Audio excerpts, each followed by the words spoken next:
എല്ലാവർക്കും സുഖമല്ലേ? ഈ ഒരു പാലം കാണുമ്പോൾ തന്നെ ഒട്ടുമിക്ക ആൾക്കാർക്കും മനസ്സിലായിട്ടുണ്ടാവില്ലേ, നമ്മുടെ ഹൈ റേഞ്ചിൻ്റെ കവാടമായ നേരുമംഗലം പാലമാണല്ലേ ഇത്. അപ്പം നമ്മളിന്ന് ഒരു ഹൈ റേഞ്ച് യാത്രയാണ് കേട്ടോ. ഇടുക്കിക്ക് പോവുകയാണ്. നമുക്ക് കുറച്ച് പ്രോഗ്രാംസ് ഒക്കെ ഉണ്ട്, ടൂറല്ല കേട്ടോ. ഒരു കല്യാണമുണ്ട്, അതിനുവേണ്ടി പോകുന്നതാണ് കേട്ടോ. അപ്പോൾ ഈ ഹൈ റേഞ്ചിലേക്ക് കയറിയിട്ടുണ്ടെങ്കിൽ ഒരു പ്രത്യേകത എന്താണെന്ന് വെച്ചിട്ടുണ്ടെങ്കിൽ എനിക്ക് വോമിറ്റിംഗ് സെൻസേഷൻ വരും, അതുപോലെ തലകറക്കം ഉണ്ടാവും, അങ്ങനെ കുറേ കാര്യങ്ങളുണ്ട് കേട്ടോ.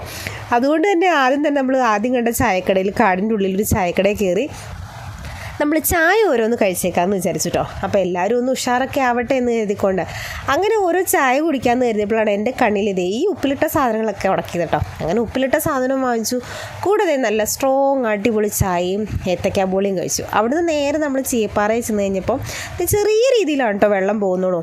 പണ്ടൊക്കെ ഇതിൽ പോകുമ്പോൾ ഭയങ്കര ഹരമായിരുന്നു ഇതൊക്കെ. എൻ്റെ മമ്മിയുടെ വീട് വെള്ളത്തൂലാവും കേട്ടോ. അതുകൊണ്ട് തന്നെ നമ്മൾ ഈ വഴിയൊക്കെ ഭയങ്കര പരിചിതമാണ്. എല്ലാ വെക്കേഷനും ഓടി പോയിക്കൊണ്ടിരുന്ന സ്ഥലമാണ്.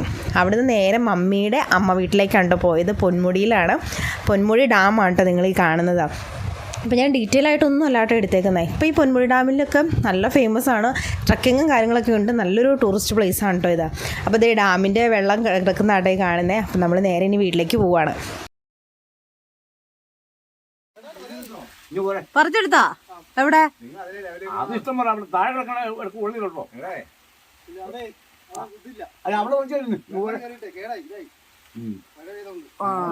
കേടായില്ലേ? അതായിരുന്നു വീട്. അങ്ങനെ മമ്മിയുടെ അമ്മ വീട്ടിലും കയറി ഇറങ്ങി നമ്മൾ ഇനി നേരെ കല്യാണ വീട്ടിലേക്ക് പോകാണ്ടോ. മമ്മിയുടെ വീട്ടിൽ കയറിയില്ല, കാരണം ഇവിടെ ആരുമില്ല. എല്ലാവരും ജോലിക്കാര്യങ്ങളൊക്കെ ആയിട്ട് എറണാകുളത്തും ഭാഗങ്ങളിലേക്കൊക്കെ പോയി. പിന്നെ ചാച്ചനും അമ്മച്ചൊന്നും ഇല്ല, അതുകൊണ്ട് തന്നെ അവിടെ കയറിയില്ല കേട്ടോ. അപ്പോൾ ഇനിയുള്ള വീഡിയോസ് ഉണ്ടാവുമല്ലോ എന്നൊന്നും എനിക്കറിയത്തില്ല. എടുക്കാൻ പറ്റുവാണെങ്കിൽ എന്തായാലും ഞാൻ നിങ്ങളിലേക്ക് എത്തിക്കുന്നതായിരിക്കും.